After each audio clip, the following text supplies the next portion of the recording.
So, at the time I'm recording this video, maybe like 5 minutes ago, me, my father, and my little sister Josie had all just finished watching the first episode of the King of the Hill reboot. So now it's time for me to make this video that I've been looking forward to making for a while. Now, spoiler alert in case if I spoil anything.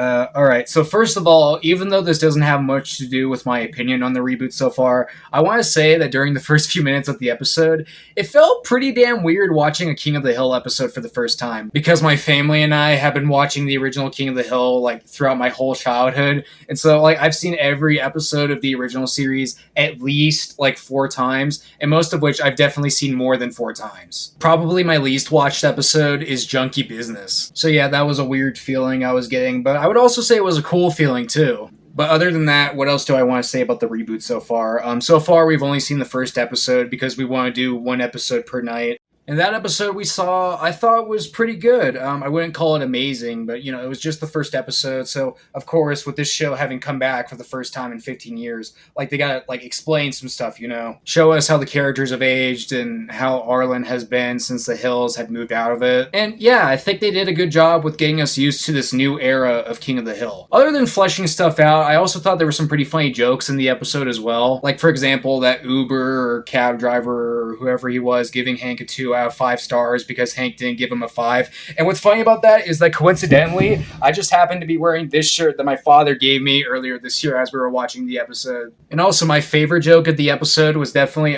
this one scene late at night where Bobby was making out with his new girlfriend and he accidentally butt dials Peggy. That was pretty funny. We were also laughing at the new designs of certain characters such as John Redcorn and Bill. But yeah, overall still, I don't really think this episode is too much of a must-see. Like, it definitely wasn't bad. I enjoyed it. It was a good watch. But I think it's best to be watched if you want to try and understand the new era of King of the Hill, you know what I mean? I definitely prefer the first episode of the Gumball reboot over this, and I also think that I prefer the pilot of the original show over this as well, which, by the way, was the other King of the Hill episode we saw tonight. So overall, on a scale of 1 to 10, I would give this episode like a high 7 out of 10. Or I guess maybe it'd be more appropriate to rate the episode like this for the video. I give this episode like a high 3 out of 5 stars. Not amazing, but also definitely not a bad way to reintroduce my favorite adult cartoon. And I'm also at least like 99% sure that me and my family will soon enough find better episodes of this show. So there you guys have it. That's my opinion on the King of the Hill reboot so far. I don't know what my next video on it will be about, but I definitely want to do more videos of the King of the Hill revival. So you guys can definitely look forward to the supposedly bright new future of my King of the Hill videos. And also, you guys can talk to me in the comment section down below about what you think of the King of the Hill reboot if you've seen it, or what you think about this video. And yeah, not much more to say. So good night, you guys. Bye. Thanks for watching this video. And of course, have a good rest of your summer as well.